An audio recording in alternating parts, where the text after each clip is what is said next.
This is Makatbong United Methodist Church Podcast. Jesus-centered, making disciples. Welcome. Palakpakan po natin yung mga magpapastor at diakonisa. At sana po mula sa kanilang hanay may mga mag-rise up pa na maging mga leaders ng ating church dahil naniniwala po tayo ang Panginoon patuloy na tumatawag at ang mga taga-Makatbong po magagaling. Amen po ba? Alam niyo po, mga famous yung mga yan. Ano ba? Mga famous po sila sa CI. Talagang kilalang-kilala po sila. At gayon din po, masarap daw silang kasama. Palakpakan nga po natin ang mga kabataan natin. Nagsimula na rin po tayo na parangalan po sila. Nais ko po kayong parangalan. At pakisabi sa iyong katabi, you are very hardworking people. Hardworking. Ano po talagang very supportive. Very unselfish. Pakisabi nga po sa iyong katabi, you are unselfish. Hindi po shellfish, ano po? Unselfish, mapagbigay, hindi madamot, hindi sarili lamang iniisip. I would like to tell you, Makatbong United Methodist Church, you look like Christ. Kahawig po kayo ng Panginoong Jesus. Pwede po ba nating palakpakan ang Diyos? Naninanais din naman nating makawangis. Nilikha niya tayo sa kanyang wangis. Nagkaroon ng problema sa nakaraan dahil po sa pagpili ng tao, but right now, ibinabalik niya tayo sa ating wangis. You look like Christ, mga minamahal.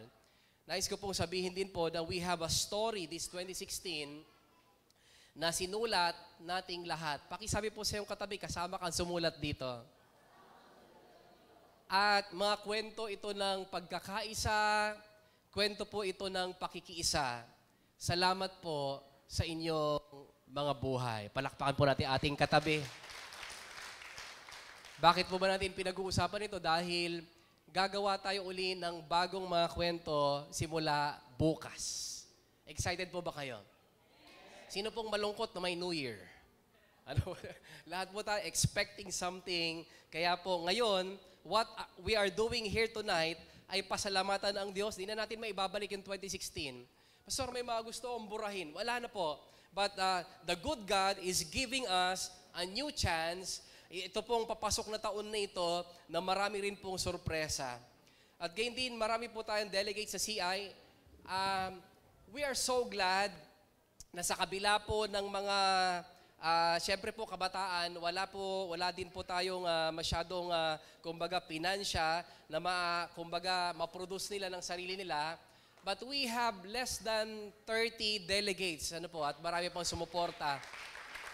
Pangatlo po tayo, kung hindi tayo nagkakamali, ang UMCT, talaga naman pong syudad sila, at Revelation, ayan po, yan na lang po yung mga naiwan na kanina after nilang maglinis.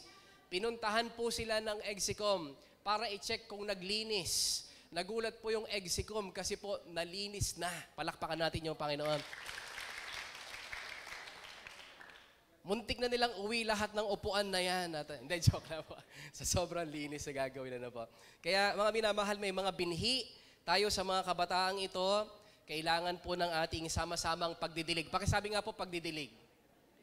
Pagngiti sa mga kabataan na ito. Just like us, mga minamahal, kailangan po nila ng attention, kailangan po nila ng ating pag-aalaga. Kaya bilang isang church, maasahan po ba natin, alagaan natin ang mga kabataang ito. Kaway nga po yung mga kabataan pa. Oh, lakas ha? Kailangan po natin na ang mga binhing ito ay sila po'y matanim, maalagaan, madilig, at sa pamamagitan po nila, meron tayong pag-asa ng bagong mundo, bagong Pilipinas na mas maganda kaysa sa dati sa pamamagitan po nila. Palakpakan nga po natin ang Panginoon. So ano nga bang pinakamainam sa mga kabataan po na ito? I'm just putting some emphasis po sa kanila. It's because ako po ay produkto din ng CI.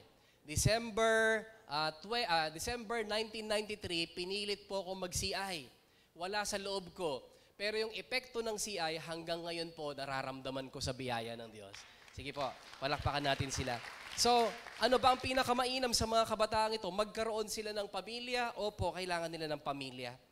Magkaroon ng damit? Opo. Magkaroon ng pinansyal at material na pangailangan? Opo. Magkaroon ng relasyon? Yes. Lahat ito po ay kailangan nila, kaya lang kulang. Pakisabi nga po kulang. Kung walang lumalagong relasyon sa Diyos. Naniniwala po ba kayo doon? Everything, mawawalan ng saysay, mauuwi sa wala, lahat ng pagpapaguran nating mga magulang kung wala silang ugnayan na malapit sa Diyos. Minsan pa nga po, pwede ko po ba kayong anyayahan na tumayo? And portion of what we have read ay nais ko pong basahin sa inyo, verse 11 ng Ephesians 3. 11 and 12 ay nais ko pong basahin po sa atin. Ang sabi po dito, ito na ang plano niya sa simula pa lamang. Yung makatagpo natin ang Diyos. Yung mapalapit tayo sa Panginoon. Yung makilala natin na may ginawa ang Diyos sa pamamagitan ni Kristo para tayo madugtong muli sa Diyos. Sabi po niya dito, ito na ang plano niya sa simula pa lang at natupad niya ito sa pamamagitan ni Kristo Jesus na Panginoon natin. Sa pananampalataya natin kay Kristo Jesus at pakikipag-isa sa Kanya, tayo ngayon ay malaya ng makakalapit. Pakisabi nga po, makakalapit. Sa Diyos ng walang takot at pag-aalinlangan. Aming Ama, muli po, nandito kami upang ipagdiwang po kayo. Sapagkat, Panginoon, maaring sa aming mga isip, nagtatanong kami, how will 2016 end? May mga takot kami, may mga iniisip kami, mga pangamba. Pero nagpapasalamat kami, nandito na ang papasok na bagong taon, itinawid niyo po kami, Panginoon. At muli namin gustong sariwain kung gaano kalaki ang biyayang pinagkaloob niyo sa amin at kung ano rin po, Panginoon, ang aming magiging bahagi sa pagpasok ng taon na ito sa aming pamilya, sa aming lipunan, sapagkat kayo po ang Diyos na tumatawag sa amin na maging liwanag at tagapagdala ng mabuting balita para sa mundong ito. Kausapin niyo po kami, Panginoon, hinahayaan ka namin na maging malaya sa aming kalagitnaan na magsalita sa amin. Sa pangalan ni Jesus na aming Panginoon tagapagligtas, lahat ng anak ng Diyos ay magsabi ng Amen. Pakisabi po sa ating katabi, God bless you.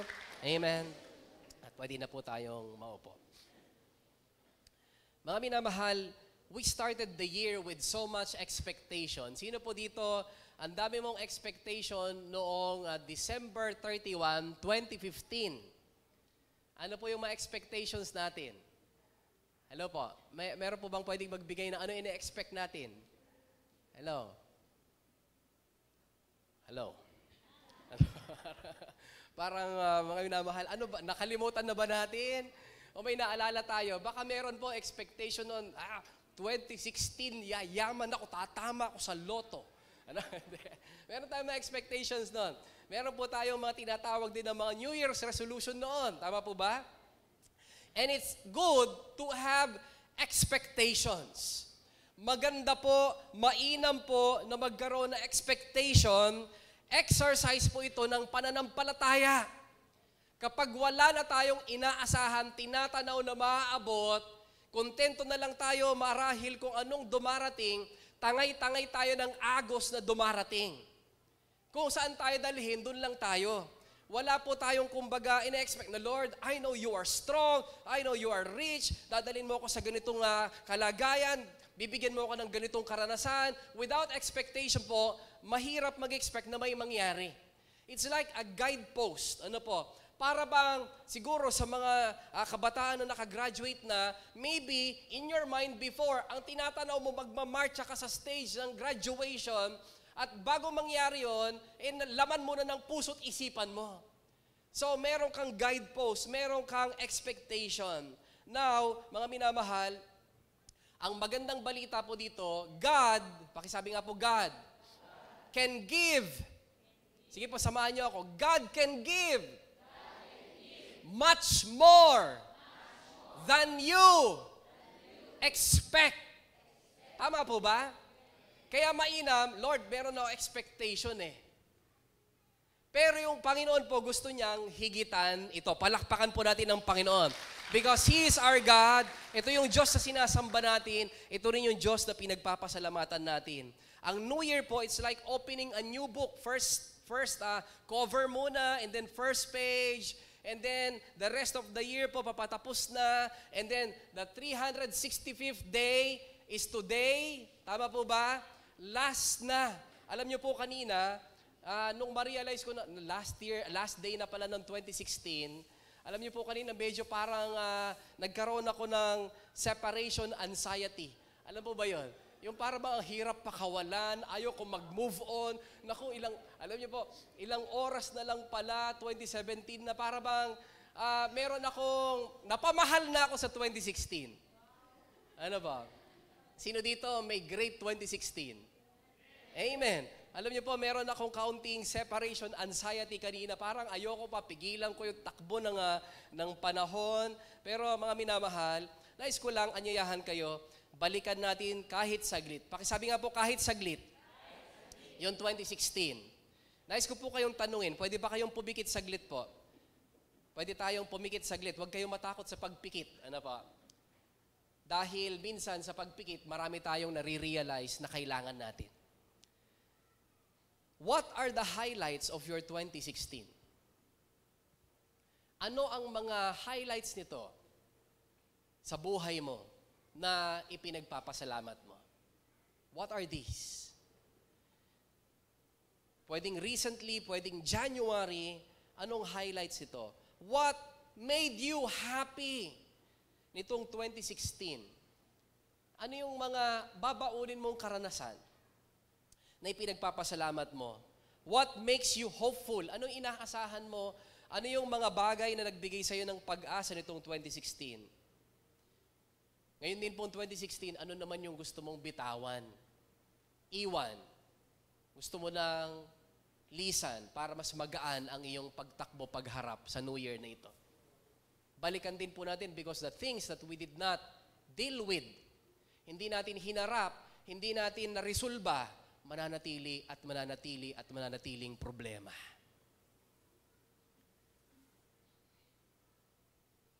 What do you think are your room for improvements?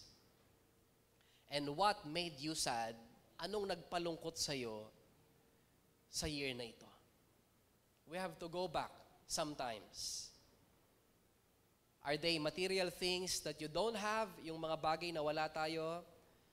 Or are they the very beautiful New Year's resolution na sinabi natin noon that you are excited to do, pero may mga pagkakataon na it was not done or not done completely? Pwede na po tayong magmulat, na minamahal. Because we will face a new year with the grace of the Lord. Palakpakan nga po natin ng Panginoon. Let's welcome the new year. Nais ko lang po sabihin, si Pablo nung malaman niya na siya'y napakapinagpala, bagamat sabi niya, napakahamak ko. Pero may contrast doon. Maaaring tinutukoy niya, sabi rin niya po sa isang verse na sinulat po niya, ako ay, kumbaga, salat sa mga bagay, naghihikahos ako, at sabi niya sa verse po na ito, pinakahamak ako, pero nung maunawaan niya may contrast, hindi pala itong batayan ko ng pagiging pinagpala, although blessings po yung material things, ang sabi po niya, sobrang pinagpala pala ako, kaya yung kanyang decision sa kanyang buhay, lalo namang i-offer niya yung kanyang buhay para sa Diyos at para sa iba. Hello po. Andyan po ba kayo? So, when you believe that you are blessed, hindi po issue na mag-share tayo sa iba. Magbigay tayo. Ano po? Yung bang magkaroon tayo ng laan para sa iba, if you know that you are loved, if you know that you are blessed, hindi ito magiging issue sa atin. Kagaya na po ni Pablo, although meron siyang pwedeng rason na sabihin niya, ako nga pinakahamak eh. Naghihikahos nga ako eh. Pero sabi niya, because I'm so blessed, ang kanyang intensyon at pinagpapasalamat, sabi po niya, nagpapasalamat ako dahil ipinagkaloob pa rin sa akin ng Diyos ang pribilehiyong ipangaral ang balita ng kaligtasang ito. Yun yung kanyang blessing. yung malaman ng iba yung kanyang kalagayan na nakamtan niya sa piling ng Panginoong Hesus. Mga minamahal, ano yung mga pinagpapasalamat natin na natanggap sa Panginoong Hesus? Ano po yon? Kapatawaran? Ano pa? Relasyon sa Kanya, sa Diyos? Ano pa po? Bagong pasimula? Ano pa po? Buhay na walang hanggan? Alam niyo po, minsan hindi natin to maalala. It's because we think these are just parang compartment. Ito yung spiritual blessings, ito yung physical blessings, material blessings, ito yung financial blessings, na kapag ito, kumbaga po ba, mas marami, okay lang matabunan ito, pero baliktad po. The spiritual blessing should abound first para lalo nating makita na ito po, mga minamahal, ay dumating lang, it's because we have a relationship first with Jesus. Hindi pwedeng ito muna ang sukatan para malaman kung blessed ako. No. It should be the other way around. Kaya po si Pablo, sabi niya, noon pa ito, nakatago ito noon, pero noon na-reveal, napatunayan ko, napaka-pinagpala ko pala. Thank you po. Marami tayong mic. Ano po? Alam niyo po, napaka-blessed ko pala. Sabi niya, although, mga minamahal, si Pablo, sa pangangaral ng salita ng Diyos, binabambo, binabato, na shipwreck, tinatakwil, para lang mabuhay, tinabunan po ng dayami, tinabunan ng mga paninda, ihinagi sa kabilang bakod para maitakas, pero sabi niya, I'm so blessed. Why? Because of Jesus. Nais ko po kayong tanungin, ano ang batayan natin para masabing we are blessed? We are happy. Kasi baka ang hinahanap natin, yung mga bagay na pwedeng magdulot nga ng kagalakan sa atin, pero madali namang mawala. Hindi tuloy natin masabing, I'm blessed. Kasi ang daling mawala. Para bang si Pablo po, sabi niya, para ba siyang laging punong-puno, laging umaapaw, kaya masayang maglingkod. Anong nagpupuno sa kanya? Ang sabi po dito sa verse 12, ito ay ang katiyakan na sa pananampalataya natin kay Kristo Jesus at pakikipag-isa sa Kanya, tayo ngayon ay malayang makakalapit sa Diyos. Ang Kanyang nagpupuno ng Kanyang kagalakan, ng Kanyang puso ay yung kakayahan na makalapit sa Diyos. Sino po dito masaya na pwede kang mag-pray anytime? Sino po dito masaya na pwede kang lumapit sa Diyos anytime? Hindi yung, karapat-dapat ba ako sa Diyos? Teka muna, baka kailangan ko munang maglinis. Kailangan ko munang latiguhin yung sarili ko. Bago ko maisip na pwede akong lumapit sa Diyos. Alam niyo po, ito yung Kanyang ikinararangal, ang makalapit sa Diyos ng walang takot at walang pag-aalinlangan. Mga minamahal, ang sinasabi po ng buhay ni Pablo ay yung hindi lang humiling, hindi lang humingi sa Diyos, pero pwedeng humingi. Pero ang kanya sinasabi, hindi lang humiling, kundi lumapit, makipag-ugnayan, makausap, because God is a God of relationships. Hello po. Kasi minsan parang magiging tingin natin sa Panginoon po, maaring hindi tayo, nabalitaan lang natin ito, but there are times we see God as, ano po ba? Genie. Ano po ba yung genie? Nakakita ka ng takure. Iniskoba mo, may lumabas mo na malaki doon. Ano? Ang sabi niya, I'll give you 3 wishes. Then, pag natapos sa isang wish mo, kukuskusin mo uli. Dahil may wish ka uli. Hello po, are you listening? Mga minamahal, na ile-level natin siya sa genie o kaya, mga minamahal, ATM machine. Ano ba yung ATM machine? Kapag kailangan mo ng pera, lalapit ka. Tut, tut, tut, tut. Ano pa? Ano pa? Tagalog, English, tut. Tapos in-cash mo na, 50,000 pesos. Wow! Ano ba? Ano ba? Tapos, pag may pera ka pa uli, wala ka muna ang idea kung kailangan mo ng ATM. Pag wala mo ng trahedya, wala mo ng, kumbaga, mabigat na sitwasyon na pwedeng, wala mo ng ATM. And the worst ay, ito po, yung tinatawag na, yung flat tire. Flat tire faith. Ano ba yung flat tire faith? Pag yung gulong na gamit mo ay may hangin pa, okay lang, ratsyada. Pero pag na-flat, nangangailangan ka ngayon ng spare tire. Pero yung spare tire, nakatago. Yung spare tire, hindi mo naaalala pag meron ka pa. Ano po? Pero kay Pablo, sabi niya, hindi lang humiling, mga minamahal, kundi, ang sabi niya, makalapit. Pakisabi nga po, makalapit. Makipag-ugnayan. Many times, mga minamahal, sino dito, makakita ka lang, makalapit ka lang sa artista, masayang-masaya ka na. Sino po gano'n? Ano po? Sino po ba? Hello po. Nakita natin si Gloria Romero. Joke na. Parang sobrang sikat naman yan, Pastor. Sino? Makita kaya natin si Provinciano. Siguro po, makapagpa-selfie lang tayo, mapicturean natin, makawayan natin kahit di tayo napansin. Ano po? Ay, masayang-masaya na tayo. Makalapit. Pakisabi nga po, makalapit. Totoo po ba yun? Merong sikat na tao, hindi ka man hihiling, pero makita mo lang, makalapit ka lang, masaya ka na. Makita mo ang hari, senador, presidente, minsan may picture o selfie, masaya ka na. Hello po. Why? It's because yung makalapit, pribilehyo na. Tama po ba? Kung imbitahan ka pang kumain, wow. But you know, mga minamahal, ito yung sinasabi po ni Pablo, ang makalapit sa Diyos. Pakisabi nga po, makalapit. Bakit ba mahalaga sa kanya ito? Dahil po, mga minamahal, matagal na nahiwalay ang tao sa Diyos. Kaya kung saan-saan tayo naghahanap ng magiging magdudulot sa atin ng makapagsabi tayong buhay ako, masaya ako, matagal pong wala yun, kaya kung saan-saan tayo naghahanap. Actually, there are times po na mga minamahal, we are seeking on the wrong places para lang maging masaya.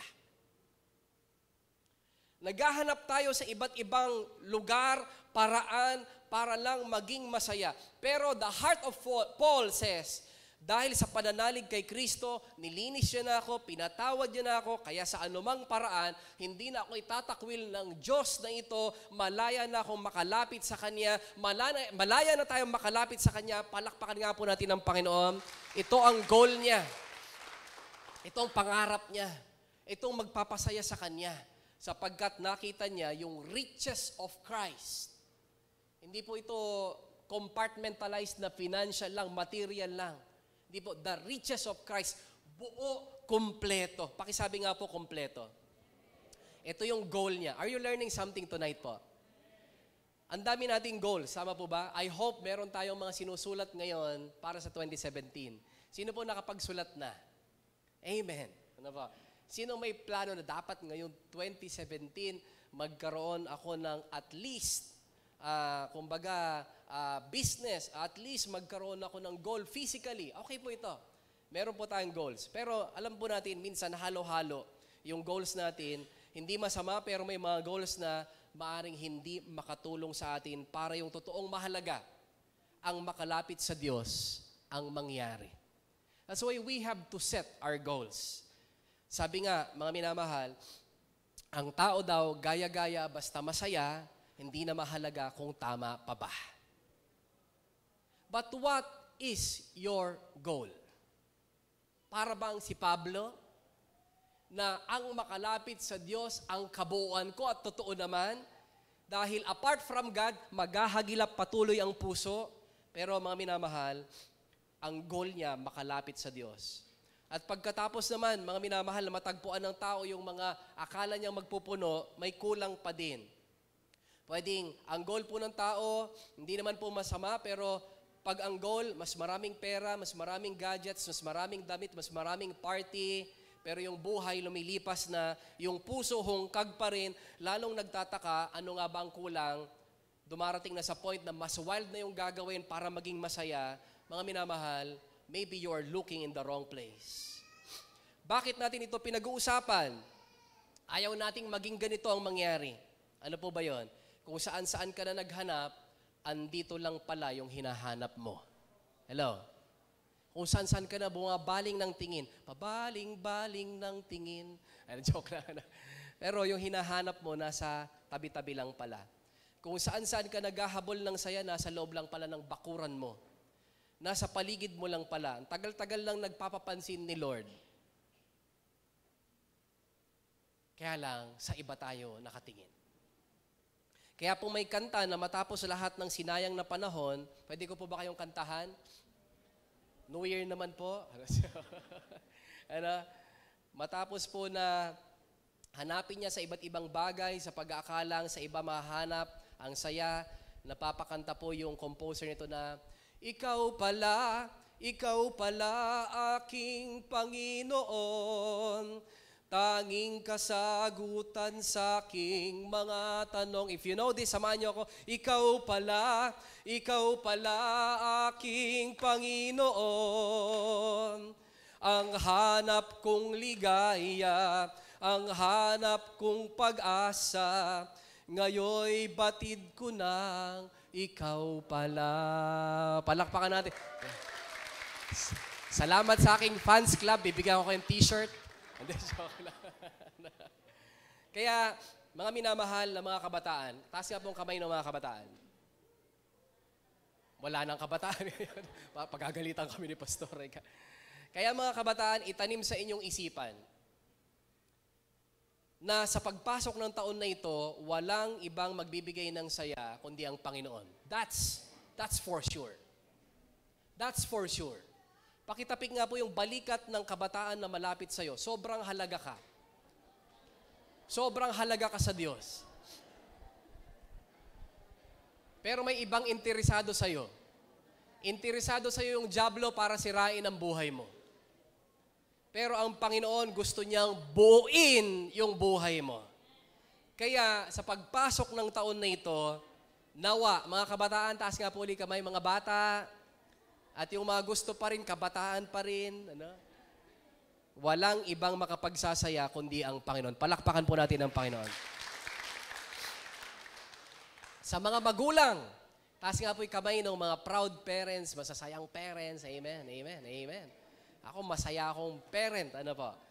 At ang gagwapo ng anak ko, manang-mana sa nanay, Okay.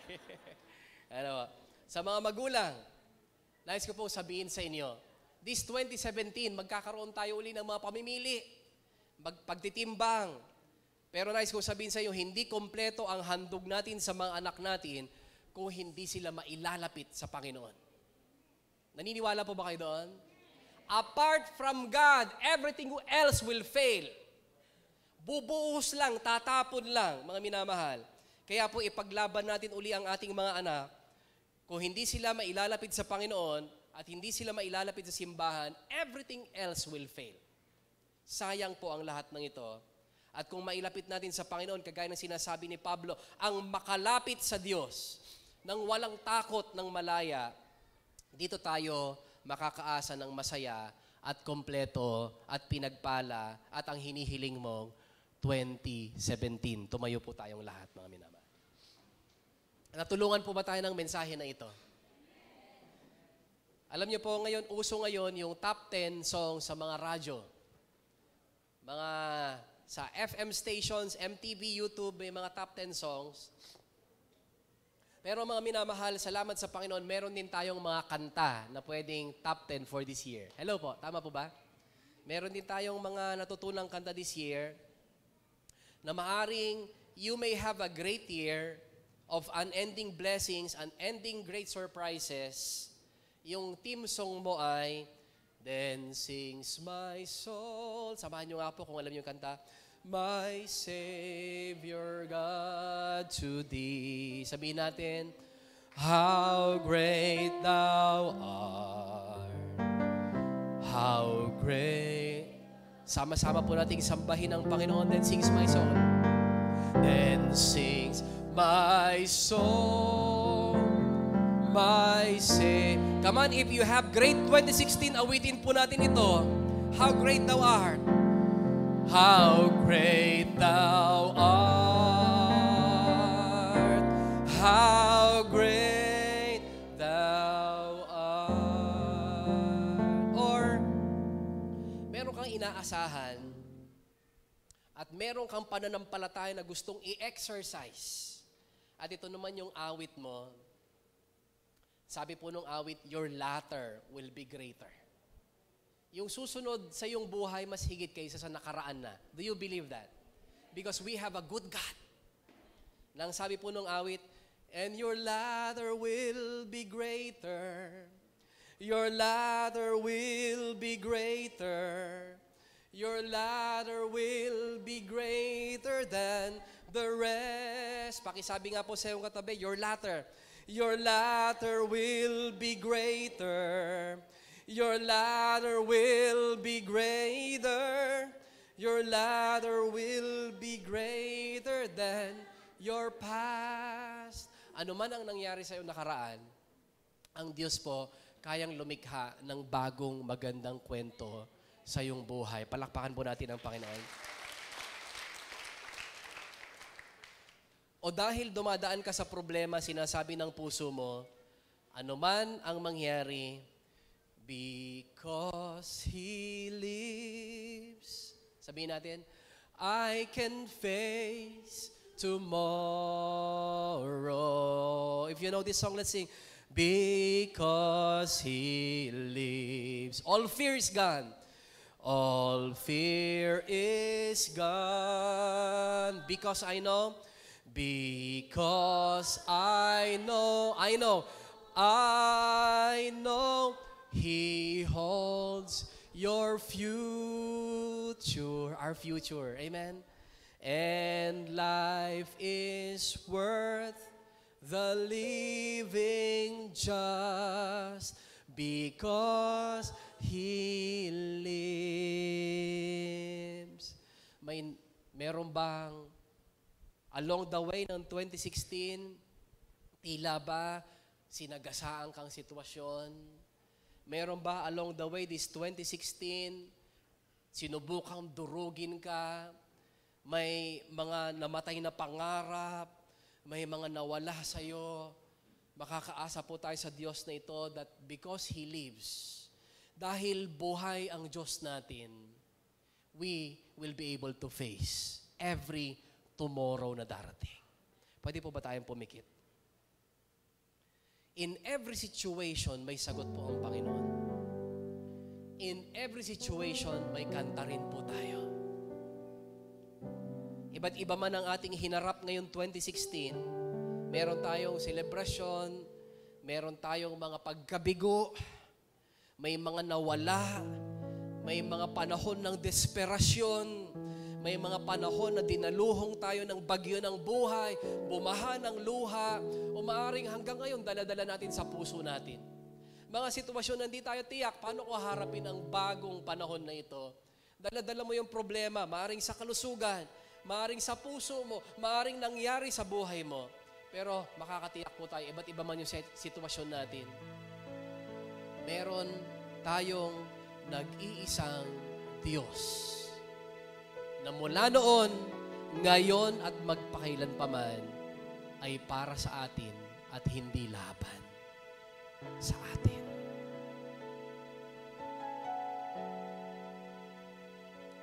Ama, maraming salamat po dahil nandito kami upang paghandaan ang papasok na taon, upang bitawan din ang mga bagay na lubhang